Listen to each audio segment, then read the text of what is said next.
the people that pay the bills aren't always the technical people. We are in a very sexy industry. Doing a great job is oftentimes not enough. Those videos were the first videos ever being published using Nubigon on LinkedIn. If you guys are going to tell me that you don't want to push more 3D Gaussian splatting, I don't want to work with you anymore. Not only solving a visualization problem, but solving a communication problem. Every tool we have in order to present the whole Scan-to-BIM pipeline. One of the features that I'm quite proud of, because it's really a plug and play. We are handing over 1-year license. You can reach a lot more people and you can appeal to a lot more people if you're starting with a visual. And the winner... You have to show it frame by frame. 2D is against my religion.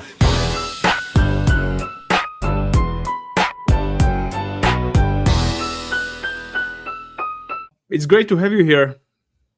Likewise. Bert Azizoglu from Nubigon. We have known each other for, it's more than 3 years, I think. Like since I remember, you were the first or one of the first official partners, sponsors, or whatever we want to call it. You were one of my first marketing collaborations. So after these 3 years, just thank you for your trust and believing in what I do on LinkedIn and on social media. I've been using Nubigon the same time. It was always a great tool and great value added. And I think we saw each other first time during Free Days in Prague. Am I right? Yeah, most definitely. I think because we started working together probably sometime during COVID, or and so there was not much of a FaceTime possibility. Yeah. And yeah, it was great to meet you in Prague. Obviously, it was a fantastic event. So we are kind of very, very happy to have kind of accompanied you along this journey. And I think it's kind of emphasizing also like the main. It's a good case for our main mission, you know, to help people communicate what they do in a more effective way. And you know, I remember when you were preparing your first videos, and like the one with the wine cellar, for example, that became very popular. And I think it kind of drew a lot of attention to you know, the work and what needs to be done and like what it can do. And so we're very happy to help, you know, popularize these technologies. It was back then when LinkedIn algorithm actually cared about users and and was helping to spread the content. And I remember that the same video we used for the seller, I have posted it maybe 10-15 times. And back then, like 2-3 years ago, every time we posted that, it had like 100,000 views and hundreds and hundreds of likes and comments. So it was really great. Unfortunately, times changed on LinkedIn. It's harder and harder every day to get your content seen. But it is what it is. So yeah, we gotta work with what we have. I mean, absolutely. And I think it's so there's, in our space of reality capture, there's the technical element that's, you know, quite complex to explain, but then also there's the difficulty of getting your word out into the world, which is another layer of, you know, difficulty that a lot of these you know, reality capture professionals have to tackle. And it's not easy. You know, it's you know, doing a great job is oftentimes not enough. You know, you have to, you know, to present it. You have to, you know, reach out to a lot of people and, you know, get the word out about, you know, the work you do. And you know, it's a very dynamic space, obviously. You know, social media, or you know, the space of public interactions in general. But you know, videos are you know, quick and easy because, you know, people pay less and less time they have there on like, you know, on the content they're consuming. The attention spans are quite short, and so you got to catch them with like the most effective way possible. Yeah, I always say that we are in a very sexy industry compared to, I don't know, insurance or mortgage Yeah. agent. It's we have something to show. It's very nice. It's very easy to present. It's something that is not usually seen every day. So I mentioned this several times. Was talking about this also during Free Dice, that everybody within the reality capturing industry, we should be creating content and posting that every day. And I can see, at least in the last half year or a year, that also your users started to post a lot of content. So I can see Nubigon videos all over the not only LinkedIn but also on Instagram. In fact, yeah, I believe there is more content coming through Instagram than LinkedIn these days, which is an interesting evolution, but also makes a lot of sense because Instagram is a very visual forward. There's less focus on text, and I believe that's a venue where visual content can also reach audiences that are not typically the primary audience of our users. I think it's quite interesting that how this evolution has happened. The reality capture produces inevitably visual content, but there was this technical challenge of being able to visualize it, and that's being overcome. And then there was the need to I feel like there was a recognition of the fact that okay, we have visualized it, but how can we visualize it better? How can we visualize it in a way that can appeal to like the broader public, whom we have to, at the end of the day, convince? And I think with having tackled both of those challenges has opened up a lot of doors for a lot of users, where they can they have the tools, they see the benefits, and then they just go ahead and publish content. And we're very, very happy to see, obviously the content trending well and reaching new audiences, opening up new conversations, strengthening existing bonds. Yeah, it's great. I always think of Pete Kelsey's presentation that he did in Prague, where he talked about the Alcatraz project, and where he was saying that this is essentially this is the data. This is it's already there. You just have to present it, and to make it more available to the people, so that they can recognize the benefits of reality capture. Maybe before we jump into other things, I would like to just mention that everybody that is watching us online right now, feel free to ask questions. I'll do my best to ask Bert anything that is interesting and to answer them all. That's the one thing. Second thing, just information. In the first half, we will be speaking about Bert, about Nubigon, about some features that Nubigon is providing and that are interesting. And in the second half, we will go through the videos of nominees for the award, for the Video of the Year award. And towards the end, we would like you to join interactively us, and we will share the QR code and link for the Slido, and you will be able to vote for the winner. The winner will get 1 year license of Nubigon. Am I right? That's correct. Perfect. I was always wondering, Bert, do you remember the moment when you realized that all those scanned data, it's pretty nice, but we need like a more simple way how to share this with clients and with audience? Yeah, I think I do. So initially we were, trying to solve the visualization issue, right? Huge data sets, and displaying it in a beautiful and appealing way, so that you can get the most out of the data. But then I think it was like maybe the first or second day of the lockdown in 2020, when Marek from Navis was running around Grand Central and Times Square in New York, because it was all empty. and he scanned those spaces, which are typically, populated with thousands of people, and then and posted videos that he made with Nubigon on LinkedIn, and that was probably those videos were the first videos ever being published using Nubigon on LinkedIn. That wasn't a primary use case that we had thought of initially. Initially, we were still in the mindset of, okay, we need a visualization solution, we need a viewer.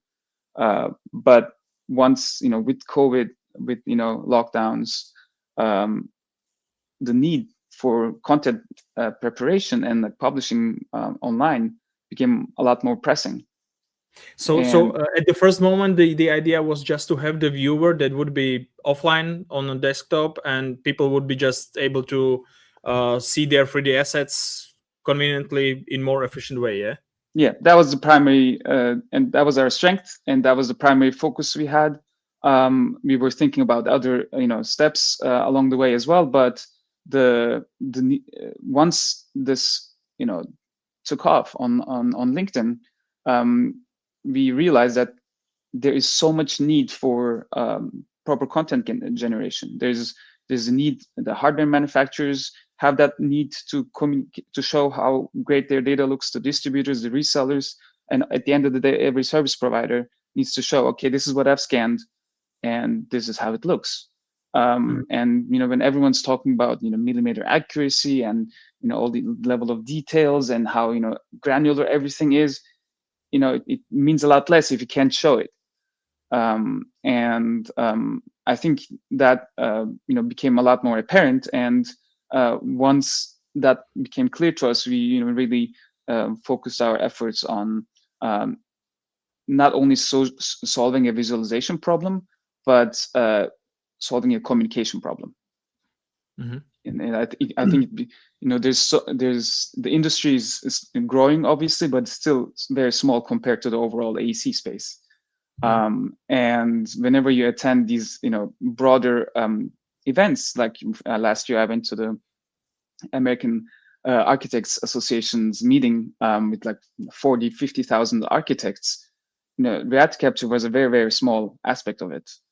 So there's still so many people even within our industry that haven't heard of it, or even if they have heard of it, they're not really fully aware of what it can do. So there's a lot of communication and marketing that needs to happen in order to get the word out and reach more people, in order to get reality capture really to the level that it deserves. Okay, I think that since we are speaking about Nubigon, about beautiful data sets, about beautiful animations, I think our viewers would probably like to see something interesting, something more interesting than our faces. They can see us every day on LinkedIn. Absolutely. So yeah, maybe we can start with some interesting features that you have in Nubigon. You want me to start with Revit, for example? I would rather start with some of the kind of highlights of the year that that I've uploaded to the platform. I always think that it speaks more of the software when we show stuff that our clients have done. So I would like to start with like 3 short videos that our clients have produced throughout the year this year, and then maybe dive into features. It's your pick. So tell me which one should I play. Can you start the video that says actually Ian Jenkins? Yes. Final. So this is a video that Ian Jenkins from the UK has produced for us, and here one thing that I really like is that it, obviously we can render Gaussian splats, but we also have an asset imported from Sketchfab. And that can be animated alongside the Gaussian splat scene. And I think this is a great case of showing where reality capture is going. We have all these hybrid assets that can be displayed, but also animated and simulated within the scene. And I think it offers users a lot of flexibility in terms of how they go about these reality So capture process you projects. you mentioned that you can animate the 3D asset, like for example this crane. You can animate it inside the Nubigon. Yeah. But can you also bring already animated asset from outside? Yes, you can do both. Yeah, if you can bring them in and move them around as you like, or you can bring in animated. These are called glTF files, which are also quite common. And that animation is contained in the glTF file once you open it in Nubigon. Should we move to Puntaski? Let's do that. So this is a Scan-to-BIM project that one of our clients in Iceland completed and presented with Nubigon. The thing I like about this is it really uses every tool we have in order to present the whole Scan-to-BIM pipeline. We have the point cloud that is animated in individual parts, and you can see it really gives a good view of the complexity of the scan. You have the indoor scan and the outdoor scan. You also have these beautiful transitions into the BIM model. It really gives anyone who's watching this video a good sense of the scope of the project and how well it all fits together at the end of the day. This animation platform by platform or level by level, it looks very cool. Can you do the segmentation of levels inside the Nubigon, or you have to bring in already cut out asset? So the point cloud, you have to bring in individual parts if you want to animate them separately. But the models can be taken apart within Nubigon. Okay, so we can go to David. Yeah, let's do David Epps' example. So this is Envision Construction and a video produced by David Epps in the United States. This was very popular on LinkedIn because it's just a great showcase of what aerial LiDAR is capable of for construction sites. We have this capture of this future construction site, and we can display. If you can play it again, you can really see how we can, how the aerial LiDAR reaches the ground quite well, as opposed to photogrammetry in this particular context. You can display the gradients, the elevation. You can display the contour lines that you may have produced from them. It's just a nice and compact way of showing what aerial LiDAR is capable of contributing to this construction project. If you agree, maybe we can go through some features. Yes, so let's do that. We have enough time to discuss those. Let's start with I think I have them ordered. Perfect. Probably yes. So we can start with the Revit. Yeah, let's do that. So this is, I think, one of the features that I'm quite proud of because it's really a plug and play. You open your recap file, you open your Revit file, and it's all auto-aligned, and it's really makes life a lot easier. I know different third-party applications treat the alignment issue in particular ways, so you can't always. In the past, you couldn't always ensure that they're all aligned, but with this feature, we've done a huge step. And one thing that I'm happy to preface is that we are extending this capability to geo-referenced data sets as well with the upcoming release of Nubigon. So you don't have to truncate any coordinates when bringing them into Nubigon. This is really looking good once datasets are geo-referenced or at least coordinated in the same system on the same spots. What happens if someone brings in point cloud that is in one coordination system, then the BIM model that is not coordinated and in some other system? Can you align them manually within the Nubigon? Yes, you can. There's a manual alignment function which kind of it has a user assisting snap feature where you can snap the model to the point cloud. And I believe we do have a tutorial on this, and I know the guy who made the tutorial video who's sitting right across. It must have been a long time ago.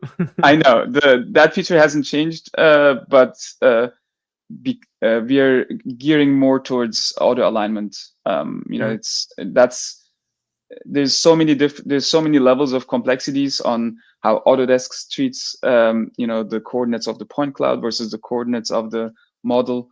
And you know, different platforms treat it differently, and then once you export them in different ways, then the coordinate system and information gets lost at times. We have been able to work with Autodesk on ensuring that auto alignment is ensured, and it's in fact one of the very few applications that I know outside of the Autodesk ecosystem that is capable of displaying the recap files and the associated Revit files, you know, auto aligned at all times. This next feature is one of my favorite, like the ability to be able to see through scans and like cover and uncover some fractions of the data sets. This is really cool. So I will start this one.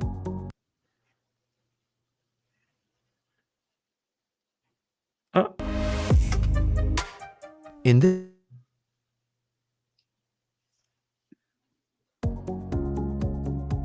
It's still playing the previous. There we go. Yeah, this one. There we Okay. go. So what's really important about this is that it's bringing the point cloud and the model in the same scene is just the first step. When you display them together, then you get that at times you get this Z-fighting. That's a good indication of modeling work because it means that they're overlapping quite well. But the GPUs actually struggle with differentiating between the point cloud and the model when they're too close to each other. And it's not really the most appealing way to present a Scan-to-BIM workflow. So therefore, we've introduced this animation style, which is called split clip animation, where you clip away the point cloud or during one part on one side of the clip plane, and you clip away the model on the other side of the clip plane. And that way you can show that transition from one to the other in quite appealing ways. And it really starts to make sense for a lot of people who have no clue about what Scan-to-BIM is or what it can deliver and how well it aligns. Here we're animating this plane that we have configured, and it's just going to be moving through the scene. And it's a great way. It's one of the best ways, I would say, to present a Scan-to-BIM project. You can animate your camera alongside with it to give this nice pan across the room. And it's pretty simple, and I think has a lot of use cases whenever you have a point cloud and a model in your scene. And I think it's definitely has a lot more potential within this. Maybe it's a good thing to mention that you can do this basically in any angle. So it's not only about the floor or the Z-plane, but you can do this actually in any angle, and you can also combine different planes, right? Absolutely. So you can do vertical cuts, you can do horizontal cuts and animations, diagonal, any way you want. You really have full flexibility in that regard. And you know, when you're doing video editing, you're essentially limited to the cuts you can do in a video editing software. When you have the ability to create a clip plane in the 3D space, that gives you a lot more flexibility in terms of what you want to show and how you want to show it. So it's a great tool, and you can do all of this obviously within Nubigon, and you can also differentiate between object categories. So if you have a scene that, for example, consists of the BIM model, the CAD model, and a point cloud, you can apply the clip planes categorically to those as well. So you can show all your assets within the same fly-through. We can move to other video.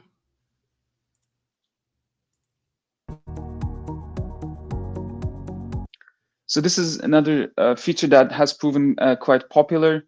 When you have classified point clouds, it's obviously very important to show the differences between each element, and an animation does a great job in showing that in a dynamic way.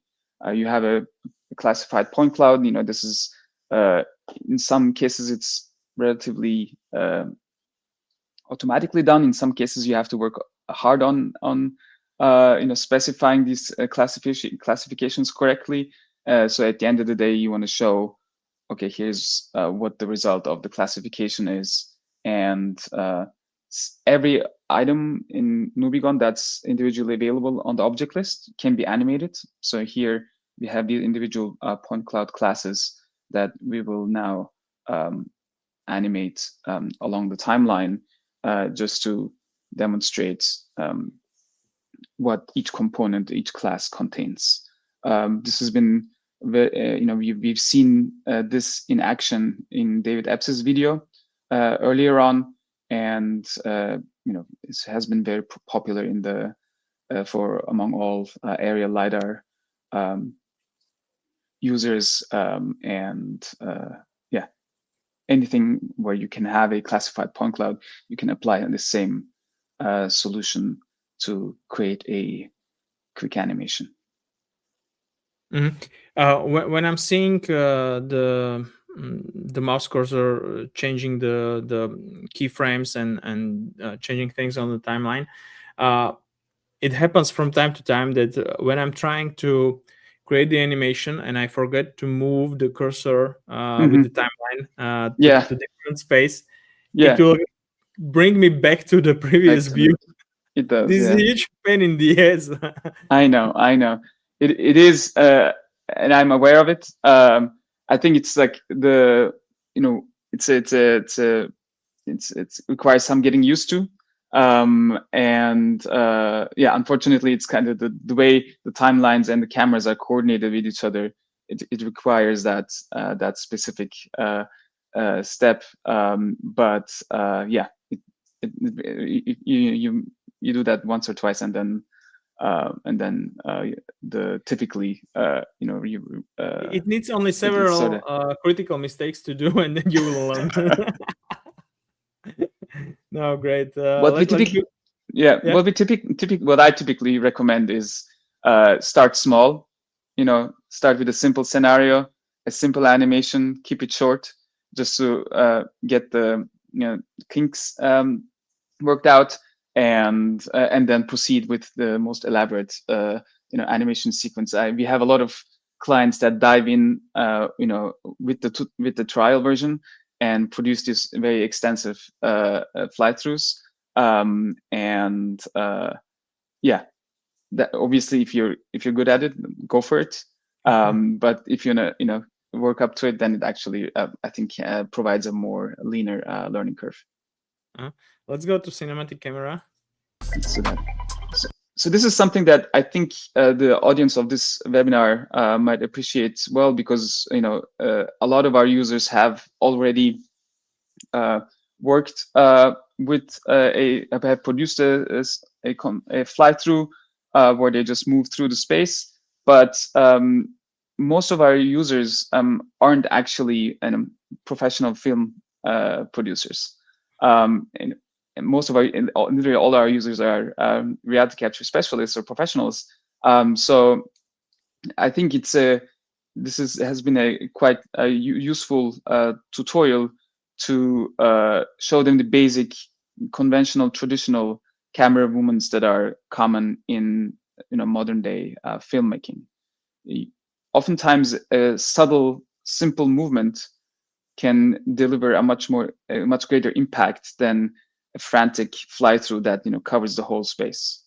And it's very easy to produce these sideway pans, these dolly in and out moves, and especially if you time it well and give the viewer time to absorb the scene, you can actually produce quite impactful visuals, even with these simple 2 keyframe setups. I think this is a great way for someone to get started, but it's also a good kind of stylistic guideline for people that want to develop more advanced animations. Maybe this is a good thing to say that if you are starting with Nubigon, there's no need to try to use all the features at once, because it can be quite overwhelming. I like to compare this to Photoshop, for example. It allows you to do anything, but you really need to gain skills and just to learn the process, because it's a very complex tool, and you are not going to learn this in 5 minutes. You are able to do your first render in 5 minutes, but not to absorb everything that Nubigon can do. Yeah, I think it's people get very excited of the convenience or the simplicity of how you can start creating it. But I feel like it's, we're both English as a second language speakers. English is easy to learn, but very hard to master. And I think for a lot of these like cinematic movements, it takes some experience and some repetition to really become a professional or like an advanced user on this. This one I would really urge our viewers to watch on our YouTube channel at length. It's a stop and go animation. I think it's a great way to move through the scene while also giving the user to really absorb what's going on in the scene. So you move through the scene like you see here, and then pause on certain instances to really give the user some time to figure out what's going on. I think that's keeping in mind that a lot of our users spend a lot of time capturing this site and then visualizing it and then subsequently animating it. But a lot of people that are seeing these videos are seeing it for the first time. So it takes them a lot. They need a lot more time to really figure out what's going on. And I think this is a good way to convey these the qualities of the data in a much more approachable way. Mm-hmm. Can you remind me which video that we saw before was with the Gaussian splatting? It was Ian Jenkins' Ian Jenkins? video. Yeah, Yeah. I would like to go back to that, because just yesterday I had this discussion with one company, because there are companies that want to consult me, since I'm pretty often on LinkedIn and watching all those videos, trying all those solutions, hardware, software. So it tends to be some value added when I try to put my thoughts on some solutions to these companies and just consult them a bit about what they do. And I got the question about 3D Gaussian splatting, whether it's just the hype, whether they should really focus on it or not, if it's going away or if it's gonna stay.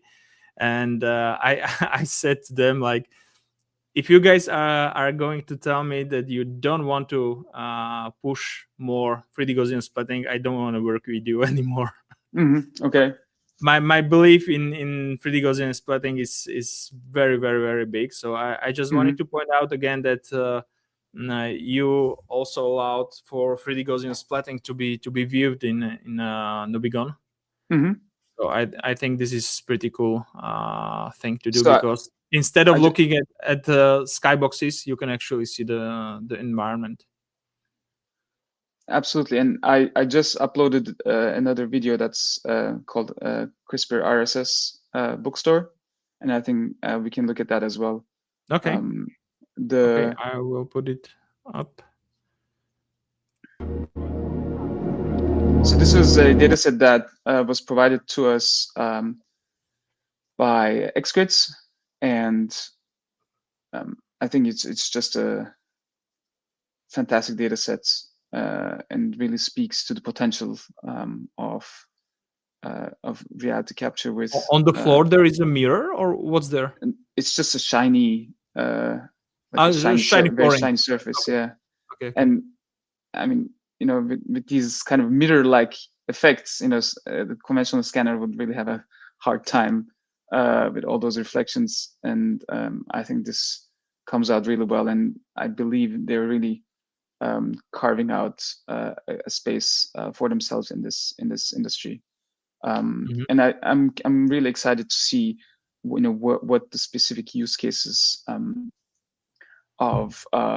of these will be, and how they're gonna position themselves in the market. Perfect. Is there anything more, Baird, you would like to mention about the features of Nubigon, or maybe we can just for a few minutes talk about who is your typical users, whether is a service provider or what kind of clients do you usually have for Nubigon? So I would say at the end of the day, it's anyone who's invested or engaged in reality capture is potentially our user. We have a very broad spectrum of users, ranging from service providers, teams that work on their own projects, as well as resellers, distributors, and hardware manufacturers who are willing, interested in showcasing their data. We work, our kind of main sweet spot is for companies that do reality capture and Scan-to-BIM, because we have the capability of consolidating these hybrid assets into one scene. In terms of industry, it's obviously the usual suspects. Architecture, engineering, construction. Cultural heritage is quite big.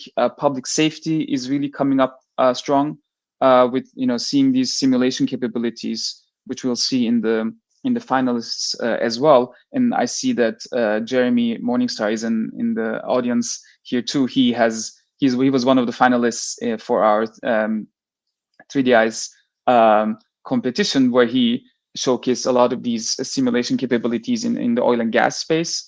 And so that's I think an interesting emerging area. Obviously, a lot of facility managing companies that deal with a lot of complex assets like airports, stadiums, and similar sites. Those are obviously very interested in the space as well. But we also have these quite fascinating projects where our clients go out and scan nuclear power plants that are being decommissioned, or underground tunnels underneath the Vatican, or some aerospace organizations that I'm not allowed to mention here by name, that are doing quite exciting stuff, even outside of the Earth's sphere, let's say. What do you typically suggest to your users? Should they try to sell renders with Nubigon as a separate product, or should they use it as a marketing tool and the way how they communicate the final deliverables with their clients? It's difficult work. I know it is. Just like a board, right? I think there is room for both, but in general, I think I would prefer, not only prefer, but I would recommend seeing Nubigon as a marketing solution. When you're when you're producing videos, you have video editors that you work with. When you're doing any photo editing, you use Canva, you use Photoshop, or anything of that kind. When you're doing when you're managing your clients, you use a CRM software. And Nubigon, I believe, is a marketing tool for reality capture professionals. And I think it has a significant benefit to incorporate visual deliverables, be it still images or animated videos, into their overall deliverable package. I think that has a lot of impact, because and you mentioned this a number of times, the people that pay the bills aren't always the technical people. It's like, it's great to, produce the point clouds. It's great to produce the models, and, you hand them over, but the counterparty is not always Isn't the the person. one working with it. Yeah. Isn't the one working with it. And they may ask their employees, if everything looks fine, but it's much better and much more impactful if you can actually convey the whole set of deliverables with a visual, with an animation, and say, okay, this is what we've produced, and it's an instant impact. It takes a couple seconds for them to get a good feel about it.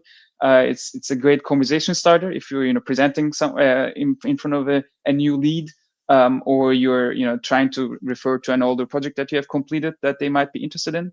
It just makes conversations a lot more simpler and a lot more direct, and it conveys technical content a lot more easily. Yeah, clients are just like kids in the kindergarten. They want to brag about something. They want to show off. It's very convenient for them to pull out the phone in the bar or on the street or in the car or wherever they meet their friends, competition, colleagues, whoever, and just to show them video. It's very complicated to show them online 3D assets with billions of points in a point cloud, but it's very easy to show video. Absolutely, and I think there is a growing recognition of this fact. Like, obviously, there's a lot of different tools to showcase your content. Like, online viewers are great, but I think videos serve an additional purpose, a somewhat different purpose. You have this convenience of really pulling it up, even when you're at an expo booth, for example, and you're talking to someone on the go. It's a video does the trick every single time. And as I said, especially when you're communicating with people who haven't had any exposure to this type of technology before, you can, people. I think this is really kind of being recognized as well. Like when we were getting started, there was a lot of like focus on, technical specs. That's obviously great, and you have to have those technical specs figured out and laid out in your deliverables. But you can reach a lot more people, and you can appeal to a lot more people if you're starting with a visual or ending with a visual. It's a different approach to communicating content. And I think at the time when everyone's like bombarded with claims that may or may not be verified, it's easier to believe when you see it. Perfect. I think we can jump to our nominees for the award. Let's do it. Award or award? Award. Award. You can say prize. Speakers, for butchering your language, but it is what it is. Sorry for that. Don't worry about it. I think you both of us have enough leverage because they butcher our names, so we can butcher their words. That's true. No problem. Okay, so I think we can go like this. I suggest we play video by video. We can comment on them. People will not be able to see, hopefully, who created it, so it should be anonymous. So feel free, Bear, to comment on techniques and features used in videos. Then afterwards, we should pull out the thumbnails with the QR code and the link for the Slido, where people could click on it and just vote for one of those videos. And the winner, hopefully we will have enough voters, the winner will win the license. If not, I will pick one. Sounds good. Or we can just pick from the spreadsheet we did, because we have seen all the nominees on social media.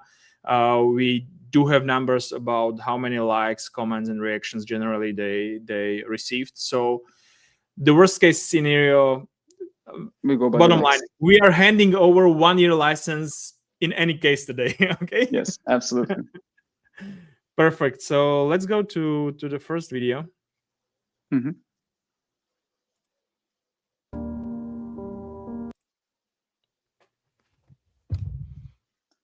Can you actually unmute it because actually I think the audio is quite impactful here, and I'll speak afterwards. I put down the volume so maybe you can speak, or you want to keep the mood of the video? I think I would rather let the audience watch this first, and then I'll comment on it after.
So there's, from a technical standpoint, there's a lot that can be said about this.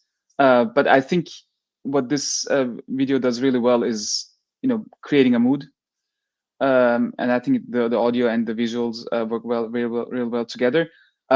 This is a project that involved a documentation Scan-to-BIM project of an existing building in Hungary, and there was a lot of terrestrial laser scanning, but also drone photogrammetry involved, and obviously a lot of modeling effort that went into this.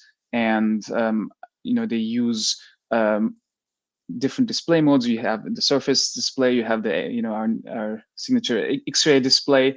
We use those clip animations that we have looked into earlier in the features section, and I think they also do really good cuts between scenes, so you don't have to. It's an important thing to realize that you don't have to fly through the entire scene in one continuous path, but have these different cuts to emphasize different aspects of the element. So I think these guys did a great job, and yeah, very happy to see this as part of the 5 finalists. Okay, so to be fair to the rest of those, so we will keep being quiet during the video. Yes, so that the audience can just enjoy. Okay. Mm-hmm. Let's go to the second video.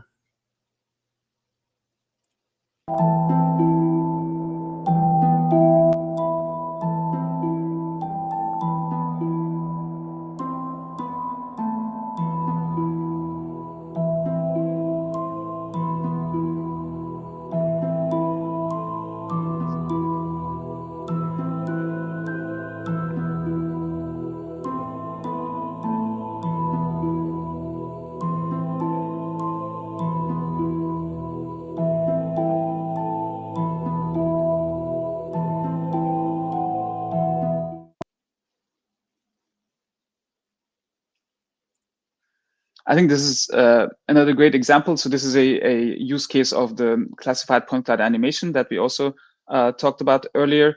This is a project from Turkey, from a historical excavation site, and they've done an aerial LiDAR capture of the sites and classified the point cloud into these different categories, and then did a classified point cloud animation to showcase the differences and what it is composed of.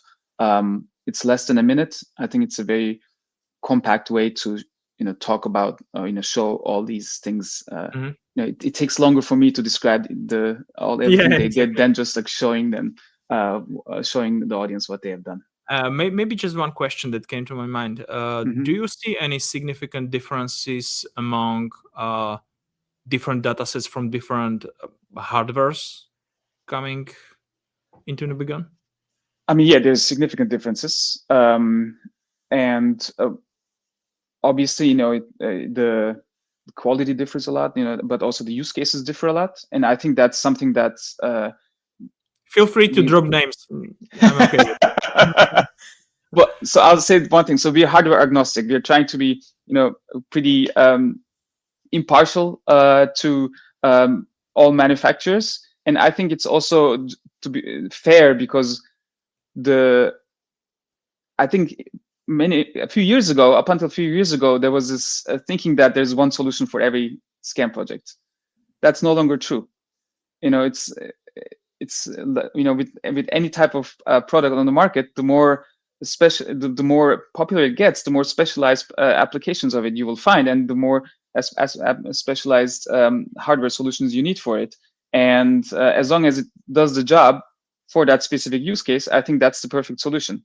We cover pretty much the entire spectrum of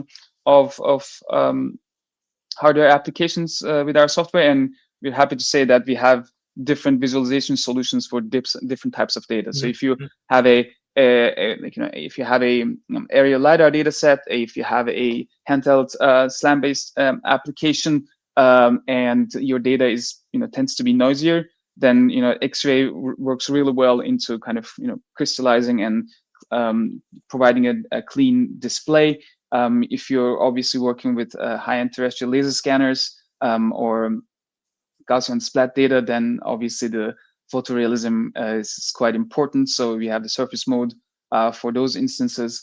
And if you have your CAD and BIM models, then there's different display configurations that make that possible too. And yeah, I think it's as long as it does the job in conveying what the specific use case requires, that's the main goal we're trying to achieve with. I'm totally on your side with this because like I'm in the front line of advocating for using the right tool for the right job, and I use iPhone LiDAR when it's appropriate. I use Matterport when it needs to be used, and I use TLS and I use aerial LiDAR. It really depends on the project, on outputs, on the budget of the client, right? So there are many variables, and we are far past those times when we could claim that only TLS of this brand is the best. No, it's not. Like there are 10 different producers of TLS. There are 20, 30 producers of SLAMs and anything else. So, but you need to be capable to distinguish which hardware, software should be used for what. And this is the difficult part to actually educate service providers that they don't need to do every job with just one equipment.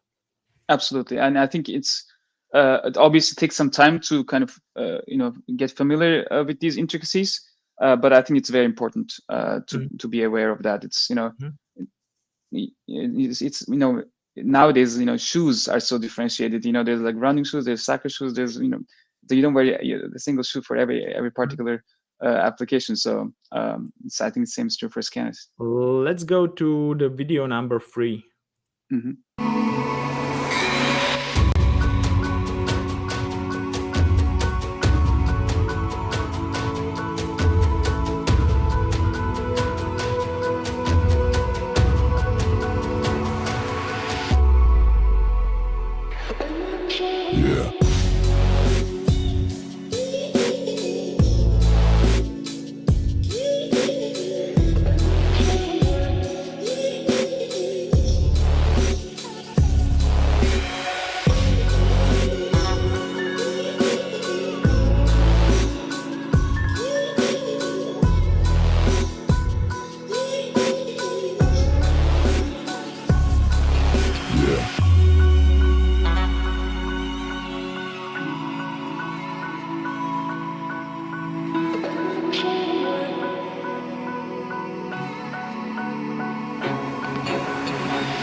So this is a Gaussian splat data set from the city center of Munich. And I think this is another case where, you know, you could say I've walked around with a Gaussian splat, with a X-grid scanner for 3.5 kilometers in the city center, and I've collected this many points, and, you know, have done this and have done that. But I think the scope and the capacity of the device is much better presented with a video like this. You know, it's fascinating to see all these different data sets that are coming out of the Gaussian splat ecosystem and X-grids in particular. It's yeah, I think it opens up a lot of conversations of, you know, okay, what can we do? How can we you know, do this ourselves, or, you know, how can we use this? I think this is an interesting and inspiring new way of documenting the reality. This is really crazy. If you just imagine that the size of the scan we just saw, if you compare viewing of point cloud of such a scale within any 3D viewer, basically, it's very hard to navigate. It's very hard to move through those streets and just to perceive everything in such a beauty compared to these Gaussian splatting, and to actually have rendered video when you can show everything that is important, and especially where to focus your viewers' attention. Absolutely, I think obviously that's one, you know, significant innovation that's brought along with Gaussian splatting, and yeah, it's very exciting to be kind of involved in this space and see what use cases are evolving. Edmund is asking whether it was L2 Pro. Likely, I think Katya would be the better person to ask. I think she may have mentioned this in her LinkedIn post. Okay. Yeah. So we can answer this afterwards in a comment section on the LinkedIn. Okay. Yeah. Great. Video number 4.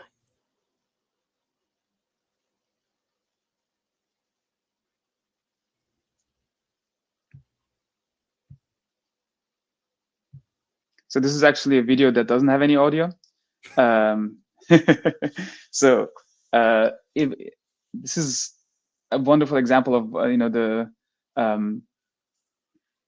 one of the use cases that we described earlier with the site simulations, like we saw on the crane and the Gaussian splat captured windmill. Here we have a industrial site, you know, captured with terrestrial and mobile laser scanners.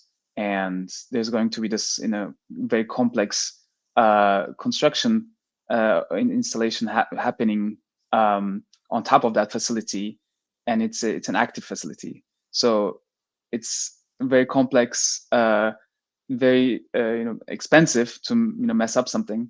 So, you know, you want to be able to simulate the, you know, the individual steps in advance and identify any potential complications, and you, at the end of the day, you also want to be able to show your client that, okay, this is going to work out. So I think that video does a great job in conveying that message, and we see a lot of you know, interesting applications going in this direction. And yeah, it's just great to see what is possible. We obviously, I think there have been quite a few users who've really led the way in these types of use cases, and we're happy to see more and more coming of this style. Perfect. Let's go to the last video, video number 5.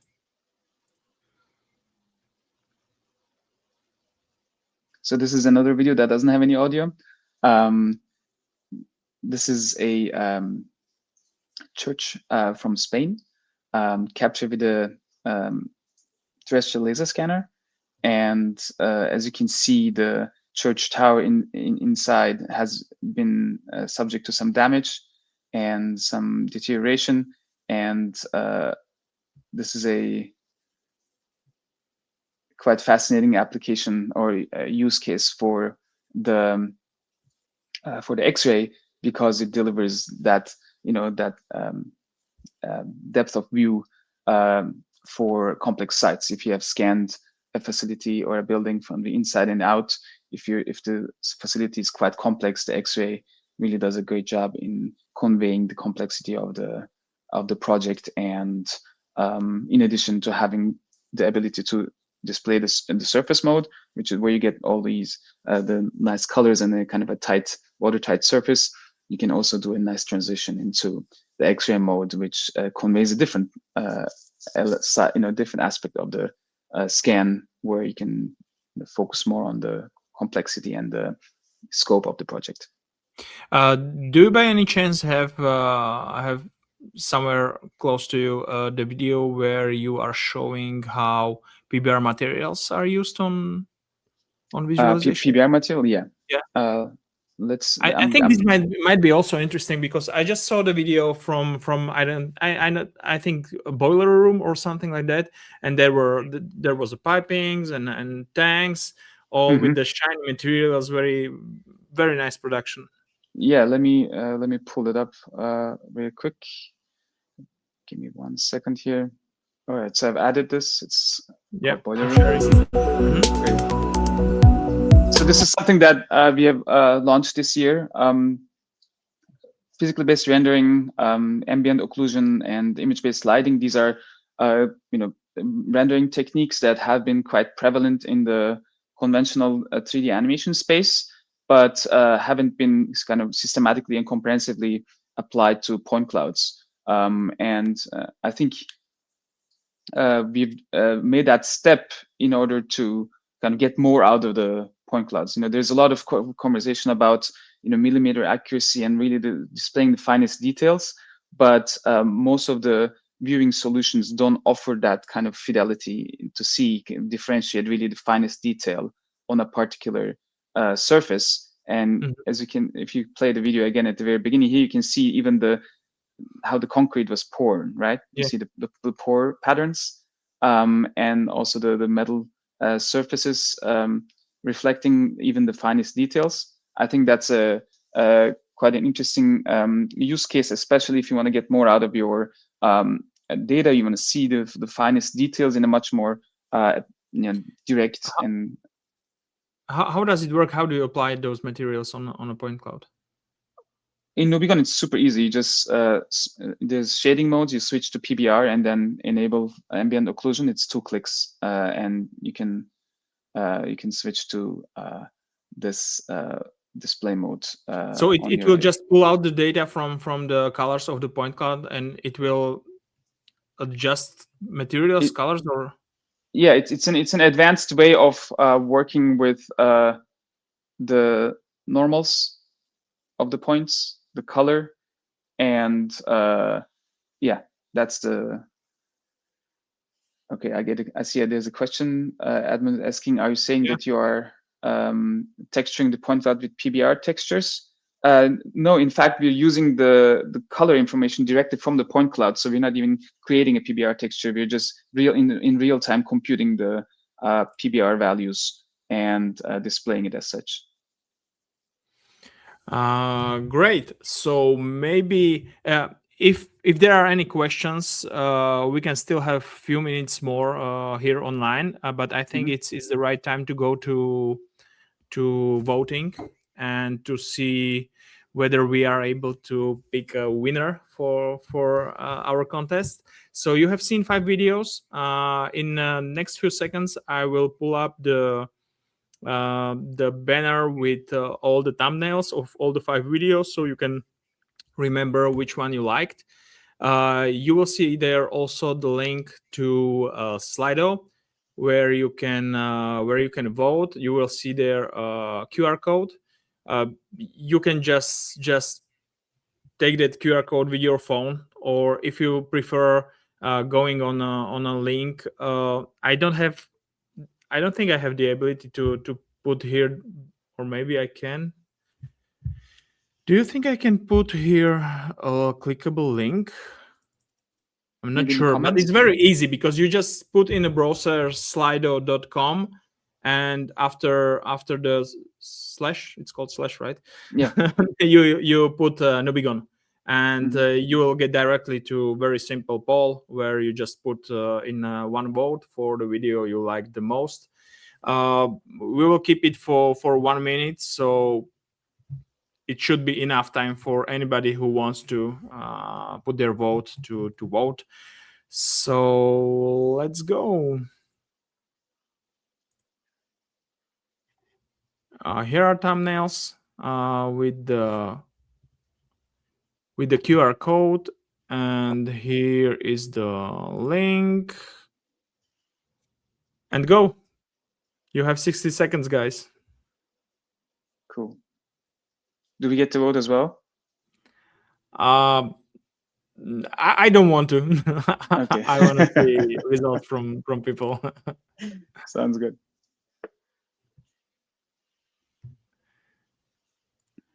Do you have your favorite there? I mean, I'm really happy about the submissions. And maybe while the voting is going on, we can talk about the overall submissions. We had 17 submissions from pretty much all around the world, and from a wide variety of use cases, wide variety of capture methods. And I think this is a very good reflection of the overall direction of our industry. We have we have these aerial LiDAR applications, we have the terrestrial LiDAR applications, we have the combination of terrestrial LiDAR and photogrammetry here, we have Gaussian splats, we have industrial applications, we have digital heritage. I think this is quite promising, and I'm really happy how it represents the user community of our application. Mm-hmm. We are a bit more than 60 seconds, but some votes are still incoming, so maybe I leave it for a few seconds more. Let's do that.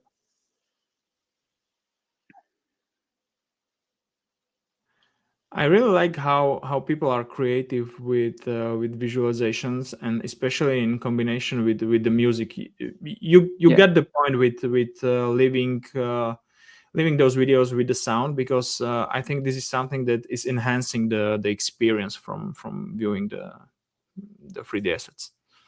Yeah, I think so that's something that maybe differs between, let's say, YouTube and Instagram versus LinkedIn, where I believe on LinkedIn a lot of people have muted the videos and they're just scrolling through, and for those cases, you have to have the captions in there, you have to have some visual cues in there. But I think you can, especially when you're doing a client demo or a presentation on a website, or if you have something on a more general setting, then the audio is a great additional feature that sets the mood quite well. And if you can sync it up, then that offers a lot of opportunities. That actually perfectly explains why we always say that different social media has different dynamic, because people are going there with different expectations and in different moods and in different situations. While on LinkedIn, people are usually during their meetings in work, or during their toilet time in shared bathrooms or whatever. On Instagram, they are usually when they are in a private environment at home, in a living room or in the bed. They are able to play sounds. They are expecting nice music, nice visuals, and everything. So on Instagram, they are prepared to hear the music. They are prepared to hear what you're saying. On LinkedIn, no. Like, official statistics are that more than I think 70% or 80% of views are without sound. So that is one of the reasons why I stopped putting audio to videos. So it's only when I'm speaking and I hope for people to listen to me, and then I turn the audio on with the video. But I usually, when I post some solutions or some interesting videos, I put them without the sound.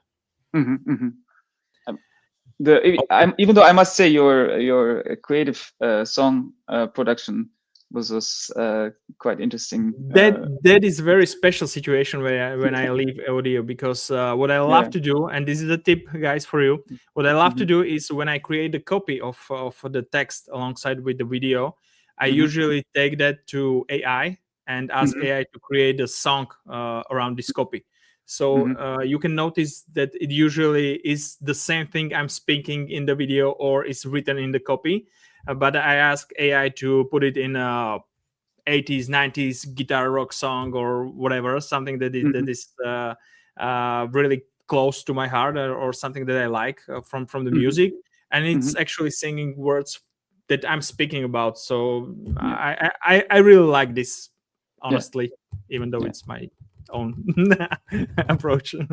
I think one thing that is also important in this context, and I don't think we have used any videos of that kind yet. I think we can maybe talk about that a little later. To use text overlays in a video animation. There is obviously you can use annotations within Nubigon, but there's also like a quick trick in video editing there where you can like overlay text in a video editing application, especially for all those people on LinkedIn, or people who are just watching the videos without sound. Having those text overlays can provide additional context to what you're showing. Guys, we have a very interesting situation, and I just decided to leave you, and especially those who haven't voted yet, please do, because we have a tie on the first place. And we really want to see the winner. So please, those who haven't voted yet, please go and vote for your favorite video. Yeah, it's interesting.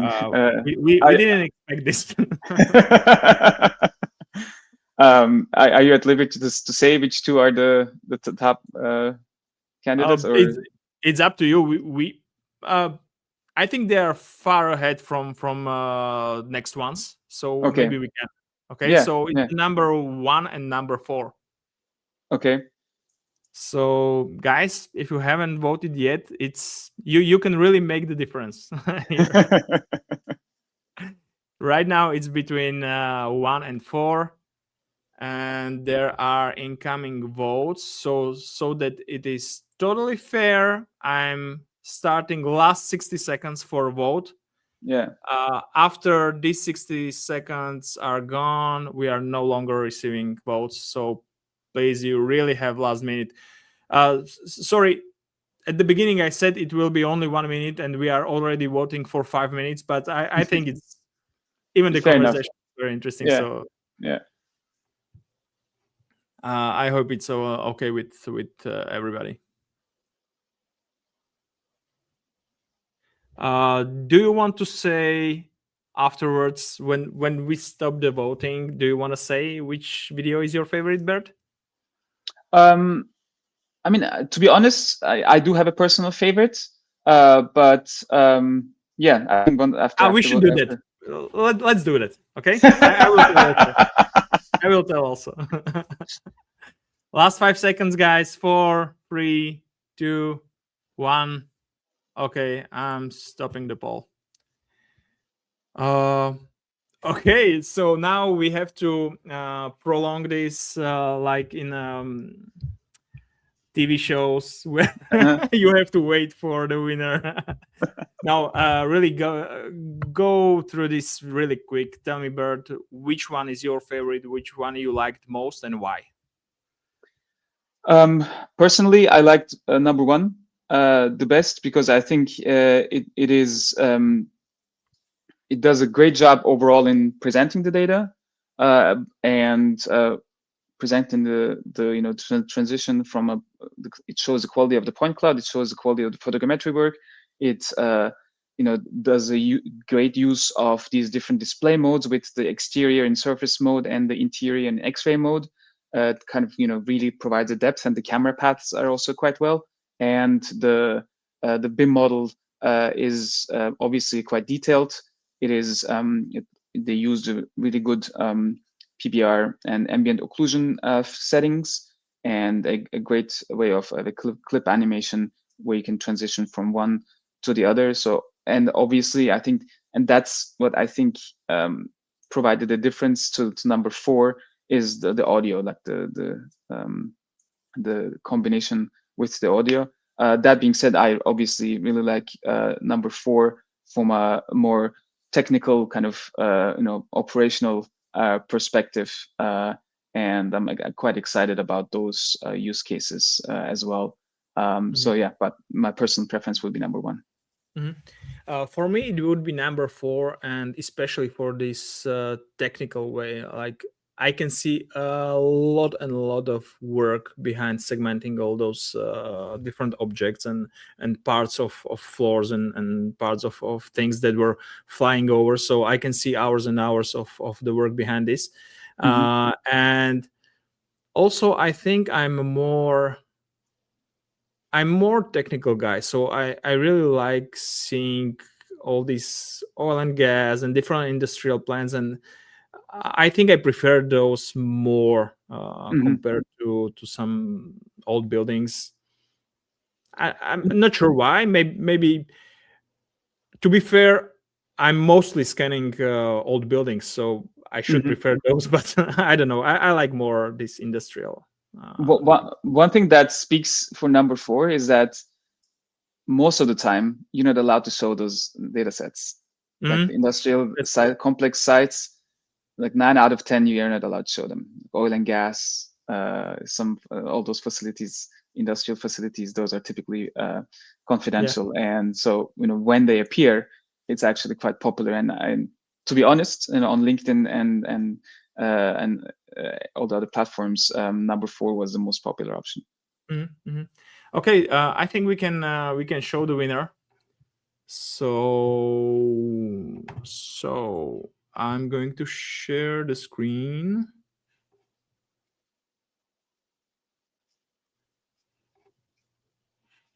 And the winner, I hope you remember the name of the person and the company when I share the screen. I would think so.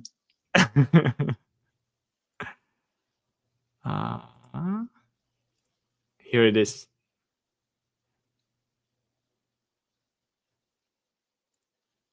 Or is it not? Not yet. It's here. Number 1. All right, congratulations. Number 1 is by Grey Pixel Geometrics. They're a Hungarian company, long-time user, and yeah, congratulations. Congratulations from me as well. It was a really nice job, and I can see also the time spent on the scanning, because every time I see on a point cloud those little circles, which means the scanning position, and I could see hundreds and hundreds on the dataset. It's just something that makes my heart warm, because I can feel the pain in legs, on a back. Yeah. The heartache during the registration process. So I know how difficult this is. So yeah, I can confirm that this must have been a lot of work, and the data is beautiful. I mentioned that my favorite was number 4, but I think the number 1 was very good as well. So congrats. Yeah, congratulations. I think Andras Istvan is in the comments, so he'll be happy to hear about this. And obviously, I'll reach out to them personally with the details of the license and etc. Guys, if you have any more questions to Bert that you wanted to be answered online, we can still stay here for a minute or two. So be quick and write something. If not, I think we can just give like our last words. And I think Edmund had a question that asked whether the number 1 video is going from laser scan to a BIM model, and yeah, that's correct. Do you know the device that it was scanned with?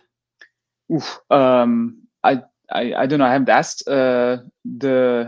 I just was able to tell that there's a terrestrial laser scan for the facade, and the ceiling was captured with the roof was captured with a drone photogrammetry. But the specific brand, I would need to ask Andras. Maybe it would be fair to show the winning video once more. Let's do it. Yeah. You know what I'm missing here? The Gaussian splatting. It would be the cherry on the top. Absolutely. I mean, it's these buildings are quite popular and common in the Czech Republic and Hungary and Slovakia and Austria, and the facade details are just quite fascinating. We don't build buildings like these anymore. When I went first time to Budapest in Hungary, you said that it was from Budapest, right? Yeah. So it was like 5 years ago, I think, and it was a reality capturing orgasm for me. Like I could see scanning projects everywhere on every step. It was really amazing.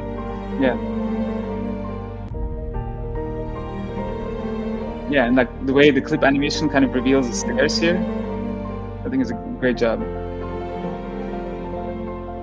And the music with the piano in the background, I think it really sets the mood quite well.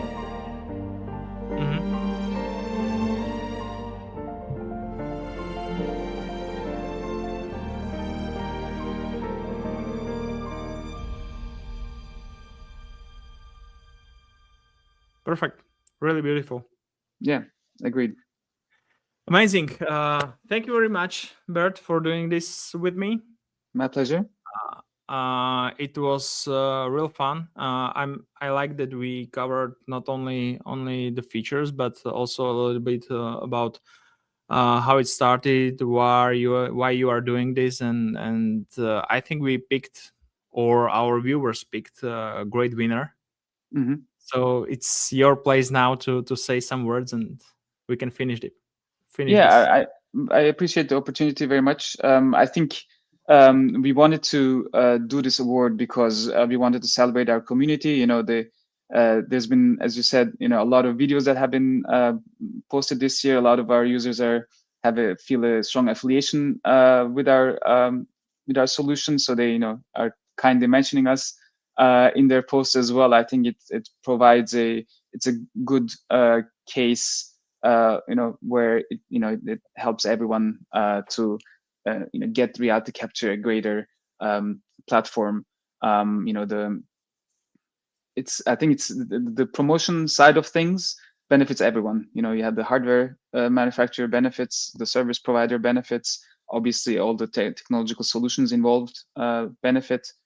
So I think the more we see of this, the better. And we wanted to kind of say a thank you. And Grey Pixel has been with us for quite some time. So it's a good, I think, very rewarding experience. To see the video winning and award them with a 1-year license.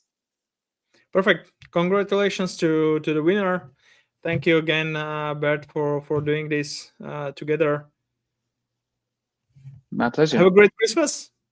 Yeah, happy holidays. And we're just as a final note, all the videos you've seen here today that featured our tools and solutions are available on our YouTube channel. The tutorials are all there, and our support portal, so you can feel free to check them out at your own time and pace. And we have a free trial on our website. If you haven't used Nubigon before, feel free to give it a spin and let us know how it goes. And you can use my code for the registration. Right. Yeah.